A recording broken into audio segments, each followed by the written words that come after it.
Hello, Janaki किचनमध्ये आपले खूप स्वागत आहे. खसखशीची पौष्टिक खीर. महाराष्ट्रीयन खाद्यपदार्थात अनेक गोड पदार्थ केले जातात. त्यात खीर हा एक महत्त्वाचा पदार्थ आहे. खिरी अनेक प्रकारच्या असतात. त्यापैकी आज आपण थंडावा देणारी खसखशीची खीर करणार आहोत. खसखस हा एक थंड पदार्थ आहे, पण याचा खाण्यात जास्त उपयोग करू नये. जास्त खाण्यास आपल्या आरोग्यास हानिकारकच आहे. ही थंड असल्यामुळे फक्त उन्हाळ्यातच करावा. ही खीर बाळंतीणीसाठी अतिशय उपयुक्त आहे. जास्तीत जास्त बऱ्याच पदार्थामध्ये बाळंतपणामध्ये याचा समावेश केला जातो. आता ही खसखशीची खीर आपल्याला करायची आहे ना, तर हे आदल्या दिवशी रात्रीच आपण पाण्यामध्ये भिजवून ठेवू. एवढी खसखस आपण घेतलेली आहे, तरी अशी एकसारखी करून घेऊ आपण बोटाने. 12 तास भिजवून ठेवायची.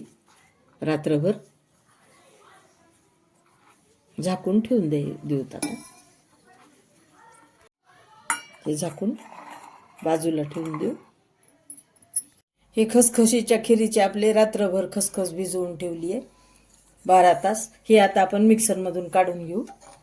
चांगली बारीक करून घ्यायची मिक्सरमधून. हे असंच पाण्यासहित टाकू आपण आणि असं मिक्सरला फिरवून घेऊ. हे आपण आता मिक्सरमधला चांगलं बारीक फिरवून घेतले.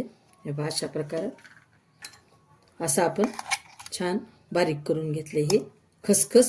आता ह्याच्यात दूध टाकून ह्याच दुधामध्ये आपल्याला टाकायचे आहे खसखस. तर हे विसळून घेऊया ना चांगलं. हे दूध टाकून चांगलं असं खसखस सगळी. आता गॅस चालू केलेला आहे. ह्याच दुधामध्ये थोडं दूध टाकून आपण मिक्सरचं भांडं सगळं विसळून घेतलं. खसखस सगळी मिक्सरमधून काढलेली ह्या दुधामध्ये घेतली. आता चांगली खसखस आपल्याला शिजू द्यायची. आपली खसखशीची खीर आपण चांगली 20 मिनिटं आटवून घेतलेली आहे. म्हणजे बघा, एवढं दूध होतं आपलं, ते अर्धच केलं दूध. तिथपर्यंत आटवायचं म्हणजे घट्ट होते चांगली.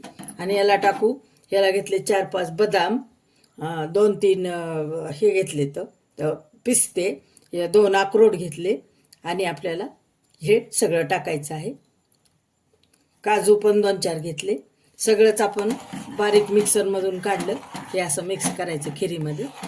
ही आपली खसखशीची खीर.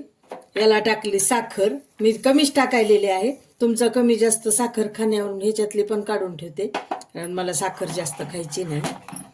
आणि याला टाकू विलायची जायफळ पूड. आणि ही छान आपण अशी एकदा उकळी आणून घेऊ. तुम्ही साखर कमी जास्त एवढी 1.5 वाटी टाकली, किंवा तुम्हाला साखर फारच गोड लागत असेल तर 2 वाट्या ही साखर टाकली ह्या वाटीनं तरी सुद्धा तुम्हाला चालू शकतो. आपली चांगली उकळी आलेलीच आहे खसखशीच्या खिरीला. आता आपण गॅस बंद करून टाकू आणि खाली उतरून घेऊ. ही खसखशीची खीर म्हणजे बघा, थोडंसं थंड झालं की आपली किती घट्ट झाली. ही खसखशीची खीर म्हणजे खूप पारंपरिक आहे बरं का, आणि पौष्टिक तर आहेच. आपली खसखशीची खीर तयार आहे, खाण्यासाठी तयार. मैत्रिणींनो, किती छान झालेली आहे, घट्ट.